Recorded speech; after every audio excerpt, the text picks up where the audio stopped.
Hi there. I'd like to emigrate. Christina stood at the counter and handed over the neatly prepared documents to the clerk on the other side of the glass. The clerk quickly stamped each page. The red ink spread like tiny ripples on still water. Then, without looking up, he pulled out another form and passed it back to her. Ma'am, your paperwork will be processed in 15 days. Christina nodded, turned on her heel, and headed for the exit. But before she could step outside, whispers trailed after her. Did I see that right? Mrs. Waldorf is applying for immigration? Did she have a squabble with Mr. Waldorf? Even if they argued, would it go this far? Mr. Waldorf practically worships her. What could possibly make her leave so decisively? Exactly. 5 years ago, their wedding was the event of the century. Even someone like me, who barely goes online, heard about it. And 3 years ago, after her car accident, the blood bank ran out of stock. Mr. Waldorf ignored everyone's objections and nearly drained himself to save her. Then, just last year, when she disappeared for an hour, he mobilized every media outlet worldwide to find her. Now she's leaving without a word.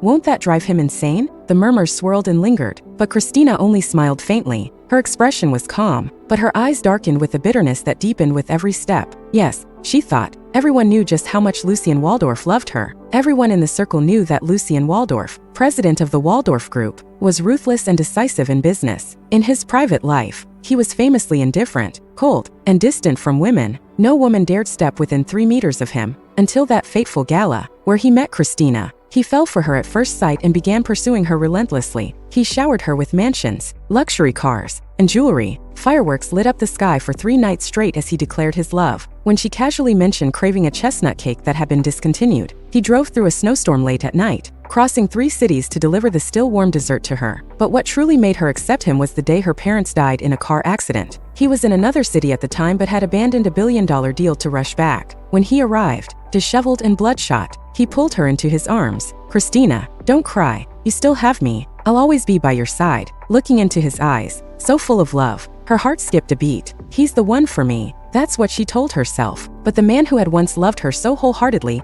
had succumbed to temptation 3 months ago. He had tangled himself with his best friend's sister, who had been staying in their home. Traces of their affair stained the sofa, the kitchen, and their bed. Lucien thought he had hidden it well, but he forgot. There were no secrets that can't escape the cracks. The moment Christina learned the truth, she felt pain, despair, and disbelief. But in the end, she accepted the harsh reality and resolved to leave for good. The Waldorf family had a military background spanning 3 generations, and none of them were allowed to leave the country, including Lucien. If she went abroad, he would never be able to find her. Clutching her immigration papers, Christina hailed a cab and headed for Sunset Bay. The moment she stepped into the Waldorf family villa, a musky scent hit her nose. 2 people hanging decorations on the wall turned around at the sound of her entrance. Lucien froze for a second before his gaze softened. He walked over and held Christina's hand. Baby, why are you dressed so lightly? Aren't you cold? Didn't you say you were meeting your friends? Why are you back so soon? I was preparing a surprise for you. A surprise? Christina looked up at him but couldn't help noticing the marks on his neck.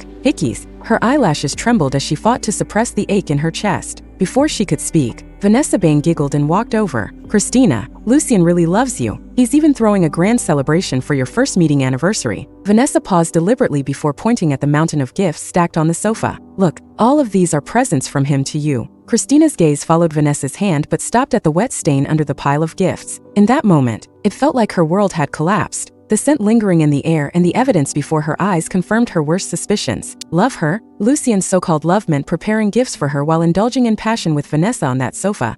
So wild that they had left the fabric soaked. No pain could be sharper than this. Lucien, oblivious to her turmoil, placed a necklace around her neck. His voice was tender as he said, "Happy anniversary, baby. I also prepared a candlelit dinner." Christina's body trembled. She shook her head. "I'm not hungry. I don't feel well." Every second spent with him now felt like torture. She had told him from the start, she was a purist when it came to love. She couldn't accept flaws. If he couldn't cherish her, then why did he come into her life at all? Hearing her say she wasn't feeling well, Lucien panicked. He immediately called several private doctors to examine her. Even after they found nothing wrong, he sent his assistant to buy nutritional supplements and personally made her a cup of hot milk and coaxed her to sleep. 4 or 5 exhausting hours later, Christina finally drifted off. In the middle of the night, thirst woke her up. As she opened the bedroom door to get water, she froze. The door to the guest room stood ajar. Moonlight spilled in, illuminating the 2 figures entwined on the bed.